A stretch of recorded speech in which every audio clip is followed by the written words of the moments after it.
merci d'être resté pour ma présentation. Je m'appelle Rafi, j'ai 54 ans. Il y a 12 ans, j'ai fait un truc qui s'appelait Nabastag, le premier lapin communicant. À l'époque, la vision que nous avions avec Olivier Mével, avec lequel j'ai fait le lapin, c'était qu'il nous semblait inéluctable que, à partir du moment où la technologie de communication devenait de plus en plus abordable, elle allait toucher toutes sortes d'objets. Et comme il fallait bien commencer quelque part, nous avons décidé de commencer par connecter des lapins.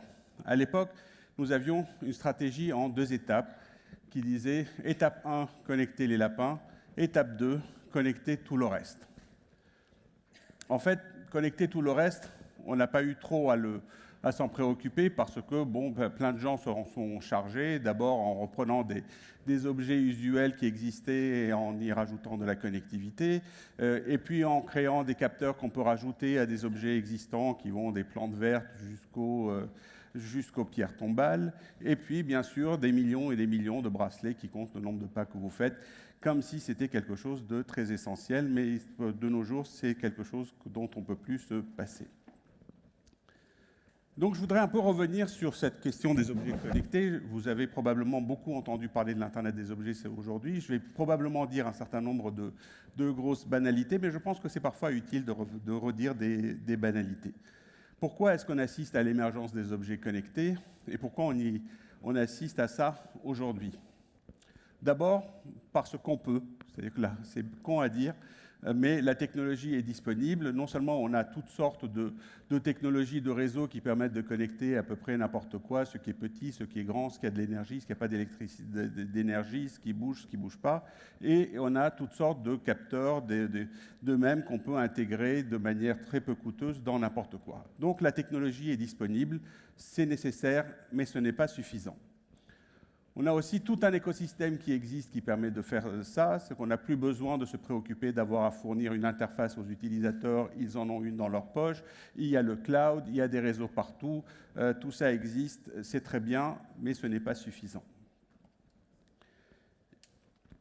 Pour qu'une innovation technologique prenne, il faut plusieurs choses. D'abord, il faut aussi que l'industrie s'en empare. Or, on se rend compte que l'industrie s'est toujours comportée de cette manière. C'est que lorsqu'une technologie devient disponible et peu chère, l'ensemble des acteurs de l'industrie qui ont cette préoccupation de passer leur gène à la génération suivante se disent finalement, moi aussi, je peux ajouter cette technologie à mes produits. Et c'est ce qui s'est passé, par exemple, au début du XXe siècle, où l'ensemble des objets qui existaient à cette époque-là se sont trouvés électrifiés. Donc en fait, le phénomène auquel nous allons assister dans les années qui viennent, c'est ce qui s'est passé au début du XXe siècle. Il y a eu une grosse vague d'électrification qui a donné lieu non pas à la famille des objets électriques, parce qu'aujourd'hui on ne parle pas des objets électriques comme étant une classe ou une catégorie d'objets à part. Tous les objets qui nous entourent vont finir par être connectés et on ne parlera plus d'objets connectés puisque tous le seront. Mais tout ça ne suffit pas, il faut aussi qu'il y ait un public pour ces objets. Et là rentre en jeu la notion d'addiction. Pendant les 20 dernières années, on a créé de nouvelles addictions auprès du public et on en est tous les victimes consentantes aujourd'hui. On est parti du Minitel, pour ceux qui ont connu ça, dans les années 80, qui permettait de se connecter une fois de temps en temps et ça coûtait tellement cher qu'on ne le faisait pas très souvent, à une situation où on était connecté assez souvent avec l'Internet filaire, et puis aujourd'hui avec l'Internet mobile, dans une situation où on est connecté en permanence. Et ça crée cette espèce d'addiction ou de sentiment que n'importe quoi, n'importe quand est accessible et à portée de main. Tellement qu'aujourd'hui, quand on se retrouve dans une situation où il n'y a pas de réseau, on a une espèce de sourde angoisse, quand bien même on n'a pas besoin de se connecter ou d'obtenir une information, l'absence même de réseau crée un sentiment d'angoisse qui est un peu la définition de l'addiction. Mais il y a une nouvelle addiction qui est en train d'apparaître et qui est le produit de la précédente, et je pense qu'elle est très très importante, c'est l'addiction à la connaissabilité. C'est-à-dire que nous supportons de moins en moins de ne pas savoir de certaines choses. Il y a certaines choses qui dont on se passait très bien il y a quelques années et qui aujourd'hui semble indispensable. Avant, à Paris, quand on attendait le métro, à un moment donné, le métro arrivait et puis c'est tout. Aujourd'hui, sur le quai, on a l'affichage du nombre de minutes dans lequel, du délai d'arrivée du prochain métro. Et quand ce truc-là n'est pas affiché, on est un peu perdu en se disant mais quand est-ce que le métro va arriver? Alors que l'affichage de la donnée ne fait arriver le métro ni plus vite ni moins vite. Avant, quand on envoyait un colis, on le confiait à la poste et il réapparaissait à l'autre bout et on vivait très bien avec ça. Aujourd'hui, on a des tracking numbers, des numéros de suivi qui permettent de savoir où se trouve le colis dans la chaîne. Quand on prend l'avion, on veut savoir d'avance où on va être assis. Donc on rentre dans un monde dans lequel on tolère de moins en moins que certaines choses soient des boîtes noires, qu'il y a des zones, des endroits, des trucs qui ne sont pas mesurés, qui ne sont pas connaissables.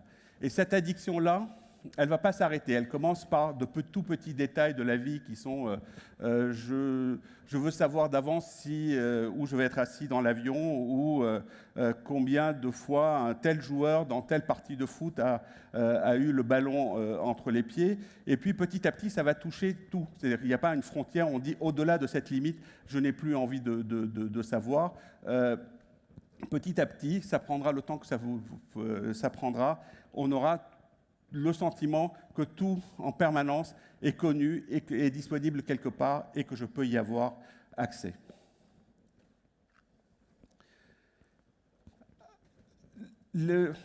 L'émergence des objets connectés, je voudrais revenir sur un certain nombre de choses qui me paraissent importantes sur ce que ça change. À la base, quand on connecte un objet, généralement, ça devient une espèce de télécommande, c'est-à-dire qu'on peut agir dessus, allumer la lumière, déclencher un appareil à distance. Mais si c'était que ça, les objets connectés, on se retrouvait dans des situations où on a une démultiplication de télécommandes avec le stress qui consiste à savoir ce que je dois faire et comment et quand je dois agir sur l'ensemble de mes appareils. L'autre fonction de base d'un objet connecté, c'est de le transformer en perroquet, c'est-à-dire sa capacité de répéter à distance la mesure qu'il a prise d'une donnée. Très souvent, les objets connectés dont nous disposons aujourd'hui font partie d'une de ces deux catégories, c'est-à-dire qu'on met un capteur dans un appareil et puis on le pousse sur votre smartphone pour que vous puissiez le voir à distance, simplement une mesure déportée. Mais je pense que si c'était que ça, ce n'est pas un phénomène très intéressant. Je pense que les vrais changements importants à voir sont les suivants. D'abord, le fait que nous allons fuir les bocaux. Jusqu'à présent, notre relation avec les données, les transactions que nous faisons avec les données, ce sont un peu comparables aux transactions ou aux échanges qu'on peut avoir avec des poissons dans un aquarium, c'est-à-dire que nos données sont dans un objet donné. Cet objet est placé quelque part dans notre environnement ou dans notre poche, et chaque fois qu'on a besoin d'obtenir une information ou de donner une information, il faut qu'on aille à cet endroit précisément pour entrer ces données. Tout ce que nous faisons dans le reste de l'espace, dans le reste de notre activité, n'est pas mesuré et parfaitement ignoré. Ce modèle, on l'appelle le modèle du guichet, c'est-à-dire c'est un modèle dans lequel je vis un peu ma vie et de temps en temps je décroche, je prends mon smartphone, je rentre des données, je vis un peu ma vie, je décroche, je rentre un peu mes données. Il n'y a pas de synchronicité, il n'y a pas de simultanéité entre le fait de vivre des expériences et le fait de les reporter ou d'obtenir de l'information. Pour donner quelques exemples de ce modèle de guichet, aujourd'hui, si vous voulez faire un service de régime dans un modèle dit du guichet, vous allez dire aux gens, tous les matins, vous allez vous monter sur votre pèse-personne, vous allez regarder la valeur qui est montrée sur votre pèse-personne, vous allez la retenir, vous allez marcher jusqu'à l'ordinateur le plus proche et vous allez entrer cette donnée sans la transformer dans l'ordinateur. Donc, dans ce modèle-là, on a plusieurs contraintes. C'est qu'il faut que l'utilisateur ait la motivation suffisante pour faire l'effort. On compte sur l'utilisateur pour rentrer une donnée qui est exacte et qui n'est pas réinterprétée au moment de le faire. Et on compte sur lui pour le faire de manière régulière. alors que dès lors qu'on a un PES-personne qui est connecté, on passe outre l'ensemble de cet effort et on capture la donnée naturellement, quel que soit le niveau de motivation de l'utilisateur. Autre exemple, si vous avez des médicaments à prendre, la méthode la plus classique aujourd'hui qui existe, c'est de programmer une alarme sur son smartphone qui va tous les jours sonner à 22 heures en disant « n'oublie pas ton médicament ». Mais dans ce cas-là, le smartphone va sonner en vous disant de prendre votre médicament, mais vous n'allez pas le faire. Ou bien, dans certains cas, vous allez prendre votre médicament, mais votre smartphone va sonner quand même. Donc, on a une décontextualisation complète entre l'expérience réelle qui est « je prends des médicaments » et l'appareil qui me donne l'information et qui me rappelle de le faire. Or, les nouveaux objets connectés qui apparaissent sont de plus en plus silencieux, c'est-à-dire qu'ils viennent se fondre dans la vie de l'utilisateur sans exiger d'efforts de la part de l'utilisateur. Ce ne sont plus à proprement parler des terminaux, des choses devant lesquelles je me plante pour rentrer de l'information ou voir de l'information. Ce sont des choses qui viennent juste se fondre dans ma vie de tous les jours. Et donc, le modèle dans ce cas-là, c'est un utilisateur qui va vivre ses expériences de tous les jours et partout où il passe ou partout dans les objets, dans l'environnement dans lequel il y aura des capteurs pour mesurer ce qu'il est en train de faire.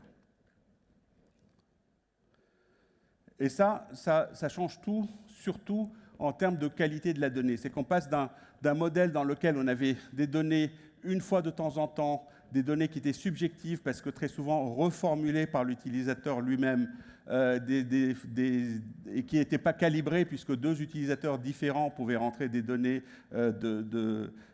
estimées de manière différente. Et surtout, on avait que la frange des utilisateurs qui était le plus motivé pour se rendre ça. En baissant le niveau de motivation, c'est en rendant la capture de la donnée la plus facile, on change avant tout la qualité de la donnée et la qualité de l'information. Donc on va se retrouver dans une situation où on a des flux de données continus qui sont mesurés de la même manière et donc qui sont calibrés de la même manière pour l'ensemble des utilisateurs, qui sont objectifs parce que mesurés par un capteur, qui ont une capacité de nuance beaucoup plus grande que ce qu'un utilisateur peut fournir. Et surtout, on va pouvoir toucher des populations beaucoup plus grandes que celles qui étaient suffisamment compétentes et motivées pour fournir cette information-là. Et donc, c'est comme si on passait d'un monde dans lequel on faisait des photos avec des très très gros pixels en niveau de gris à un monde dans lequel on va enfin pouvoir avoir une image en haute définition de la situation. Et notre relation avec les machines, avec les objets va changer. C'est aujourd'hui dans un modèle où les machines sont justement simplement des télécommandes auxquelles je donne des instructions et qui exécutent des choses et qui donc sont des machines qui sont simplement des esclaves. En ayant des machines qui vont capturer suffisamment de données, on va avoir des machines qui sont avant tout des machines apprenantes, qui sont capables d'avoir des comportements par elles-mêmes, et ce sont des machines qui vont finir par être des agents qui apportent plus que ce que nous leur apportons.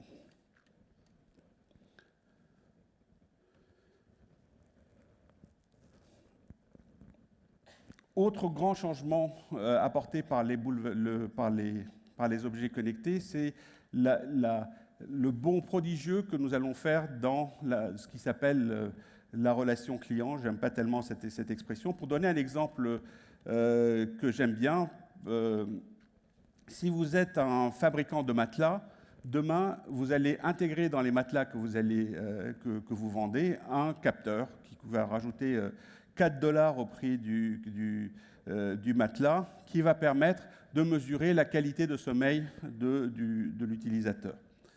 Qu'est-ce que ça veut dire? Ça veut dire que vous, en tant que vendeur de matelas, vous allez non seulement promettre dans votre pub que vos matelas permettent aux gens de bien dormir, mais vous allez aussi le prouver. Donc, jour après jour, votre client, votre utilisateur, va pouvoir se rendre compte du service qui lui est rendu. Ça bouleverse complètement la relation client. D'une part, il y a une relation qui, aujourd'hui, est sporadique, c'est dans tout ce qu'on appelle la relation client, etc. Une fois de temps en temps, votre client va appeler votre centre d'appel, votre site web, votre application, alors que là, on est littéralement dans une situation où il y a un partage d'expérience tous les jours entre l'utilisateur et celui qui lui fournit le produit. Ce qu'on va attendre de ce fournisseur de produits n'est plus simplement un produit, mais une expérience et une expertise. C'est-à-dire que je n'attends pas de mon fabricant de matelas qu'il me fournisse un truc fait de toile, de mousse et de ressorts. J'attends de lui qu'il soit un marchand de sommeil, mais au sens positif de marchand de sommeil. Et lui, de son côté, ça met une espèce de pression qui est que là où aujourd'hui il a une obligation de moyens en fournissant ce paquet de ressorts sur lequel je dors, il a une obligation de résultat qui est de m'assurer que j'atteins la promesse qu'il m'a faite. Donc, si j'arrive à bien le faire en tant que fabricant de matelas, j'arrive à fidéliser à vie cet utilisateur. Et si je le fais mal, évidemment, ça se passe moins bien. Mais si vous n'êtes pas le fabricant de matelas qui est dans le lit de l'utilisateur, vous allez avoir de plus en plus de mal à reprendre la main. C'est-à-dire que les objets connectés sont d'une part une opportunité de fidéliser, de créer des nouvelles lignes de business, mais sont aussi un grand péril, c'est-à-dire que dès lors que votre concurrent ou qu'une start-up ou l'Uber des matelas arrive à prendre votre utilisateur par la main, vous allez avoir de plus en plus de mal à rentrer dans le jeu. C'est-à-dire que s'il fait bien son job, il occupe le terrain, vous allez avoir de plus en plus de mal à reprendre pied, à regagner la confiance d'un client qui ne vous écoute plus. Et finalement, on parle beaucoup de Big Brother dans tout ce qui est data. Il y a quelque chose qu'on oublie, c'est le Little Brother, c'est-à-dire la capacité qui va être donnée à tout un chacun, c'est-à-dire à nous, consommateurs, aussi de surveiller le service qui nous est rendu. Aujourd'hui, le Big Brother dont on parle, c'est un jouet pour riches, c'est-à-dire la capacité à tous les Carrefour, tous les Orange, tous les Google de tout savoir sur nous. Il va y avoir un bouleversement et une démocratisation dans la capacité de capturer de la data qui va permettre à tout un chacun de mesurer en retour le service qui lui est rendu.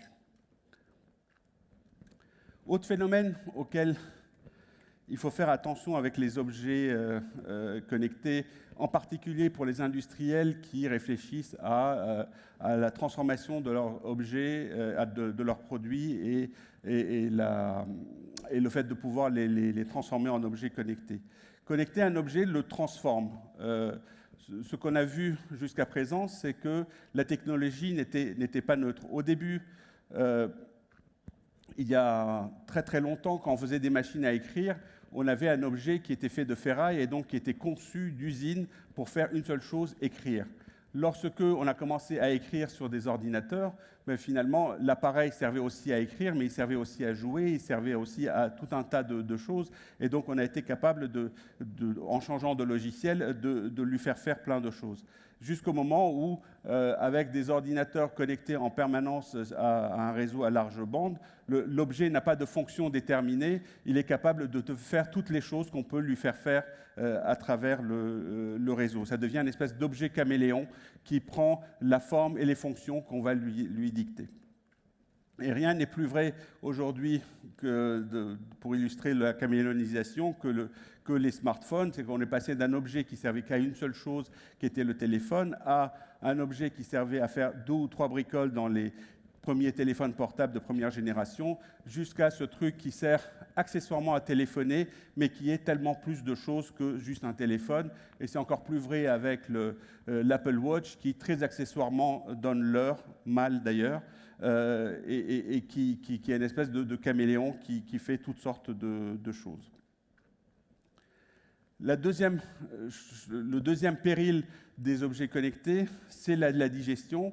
Il y a 10 ans, on avait tous dans nos poches des tas de choses, des téléphones, des Game Boy, des iPods, etc., jusqu'au moment où on a eu des objets caméléonisés qui ont digéré l'ensemble de ces fonctions. Donc, vous avez un risque aujourd'hui, devant les objets connectés, de voir les objets ou les produits que vous faites devenir uniquement une fonctionnalité de l'objet de quelqu'un d'autre. Et donc, c'est quelque chose qui doit pousser aussi tous ceux qui aujourd'hui font des objets ou qui veulent connecter leurs produits à revoir et à réinventer un peu et de se prémunir de ce genre de phénomène.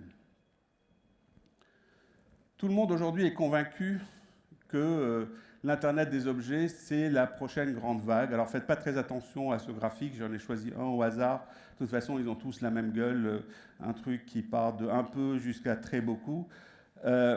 Mais on est d'accord, en tout cas personnellement, j'y crois, sur le fait qu'on est dans une troisième vague, c'est-à-dire la vague qui vient après celle du web dans les années 90, celle de l'Internet mobile dans les années 2000. Et donc, tout le monde, je pense qu'on vous l'a répété ici, répète qu'on est à la veille du next big thing. Or, qu'est-ce que ça veut dire, the next big thing? Ça veut dire que si on fait le parallèle entre l'Internet des objets et le web, ça voudrait dire que chaque utilisateur devra avoir dans sa vie non pas 3, 4, 5 objets à raison de 2 par an, un pour son anniversaire et un pour Noël, mais on va tous avoir entre 50 et 100 objets dans notre vie de tous les jours. Après tout, le web ne s'est pas fait avec 2 ou 3 sites web ou 2 ou 3 applications mobiles. Si c'est un vrai phénomène de fond, il va y avoir un déferlement de centaines d'objets et chacun dans sa vie en aura 50 ou 100. Or, est-ce qu'avoir 50 objets dans sa vie, c'est la même chose que d'avoir 50 fois un objet dans sa vie?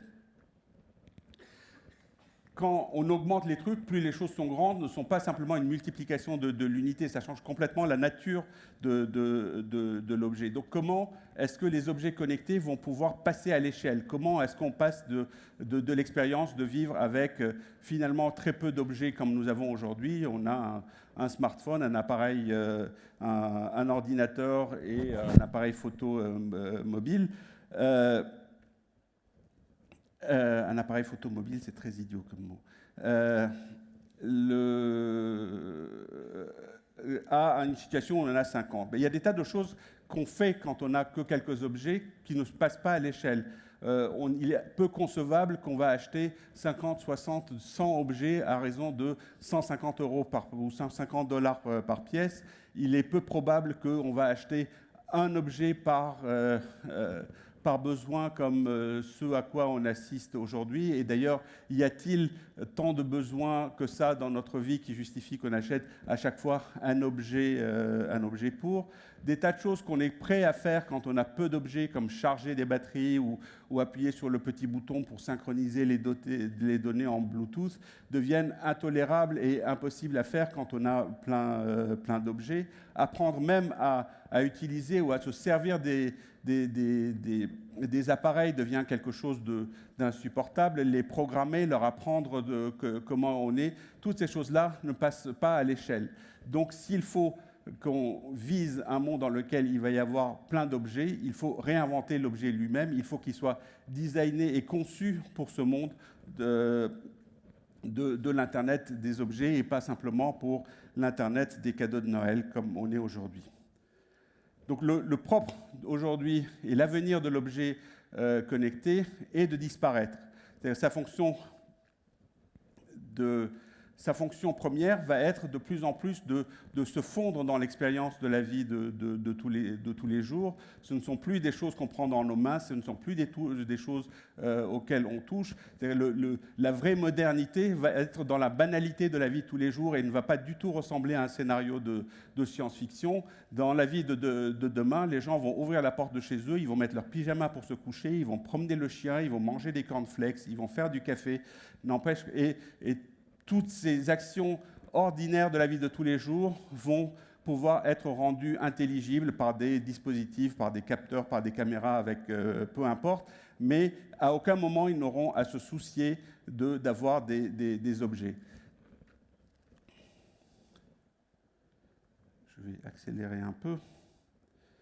Donc le but aujourd'hui, ça fait 10 ans qu'on travaille sur le fait de connecter des objets. Je pense qu'il est mieux de se poser le problème sous la forme de comment je peux connecter des expériences.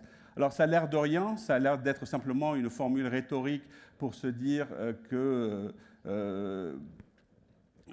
un peu gnangnan pour dire qu'il faut connecter la vie plutôt que de connecter les objets, mais en pratique, au moment où vous concevez votre objet, ça veut dire beaucoup de choses. Ça veut dire que vous allez vous affranchir de tout ce qui nécessite de l'attention et de la motivation de votre utilisateur, qui sont aujourd'hui les ressources les plus rares.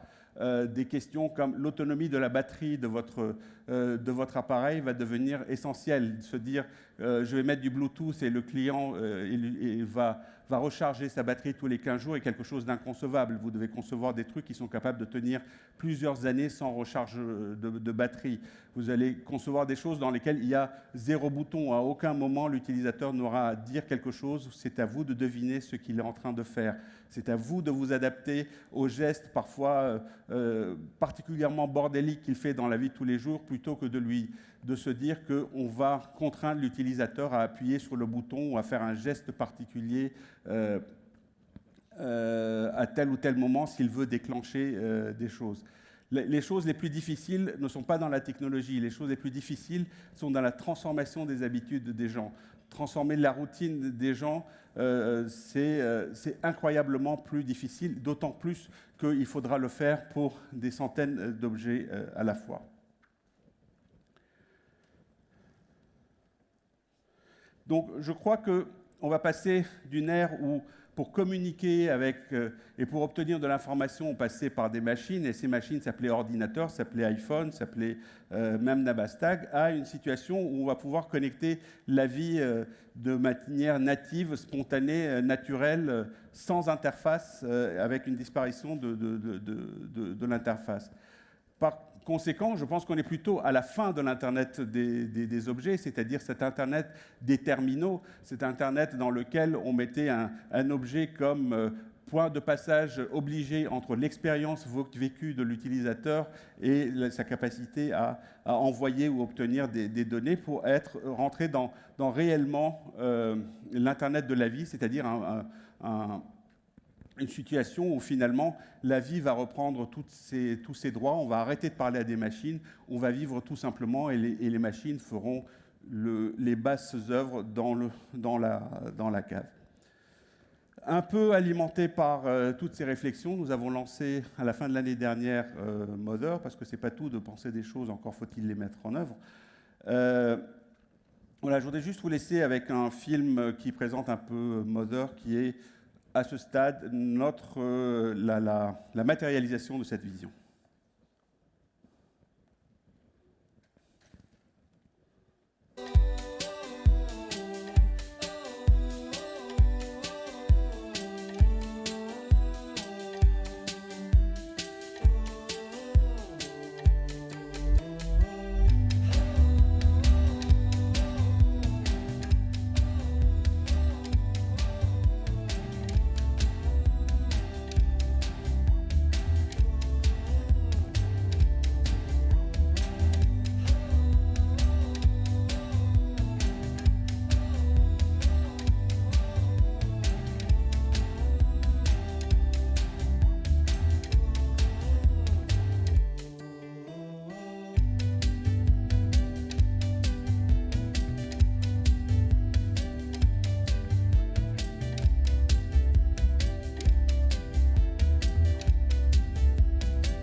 Là, j'ai abusé de mon temps de parole, donc je me dis que j'ai le temps de prendre une question de la salle s'il y en a une.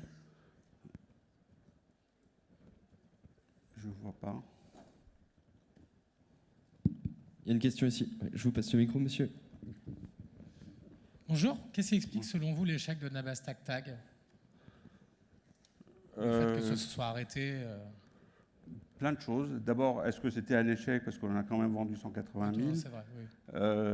Pour une boîte de 2 personnes dans une cave à Paris, c'était pas mal. La deuxième chose, la raison principale pour laquelle le Nabastag s'est arrêté, parce qu'il n'était pas assez cher. Parce qu'on venait du soft, on était des gentils et on s'est dit, on fabrique un objet qui coûte 40 € à faire, on va le vendre à 99 € parce que ça paraît être un bon prix. On n'avait aucune expérience des réseaux de distribution, etc. Et voilà, et après, quand vous commencez à vendre un produit à 99 €, essayer de remonter le prix est quelque chose de très difficile. On est péniblement arrivé à 129 €, mais ce n'est pas encore suffisant pour arriver le réseau de distribution au-delà des gens qui vous aiment vraiment et qui acceptent de travailler à des marges réduites. Donc c'était avant tout l'échec de gens qui n'avaient pas appris le métier du hardware, qui est un métier très très dur. Aujourd'hui, si vous faites un objet et vous voulez le vendre dans la grande distribution dans le monde entier et en particulier aux États-Unis, il faut qu'il soit vendu 4 fois le prix de revient, sinon vous ne pouvez pas. Donc voilà. Merci. Mais sinon, pour répondre vraiment à la question, le Nabastag ne s'est, à mon avis, pas du tout arrêté parce qu'il ne servait à rien. D'abord, il ne servait pas à rien, mais les gens l'achetaient surtout parce qu'il était mignon. Et à l'époque, comme aujourd'hui, les gens sont toujours sensibles aux choses qui sont mignonnes.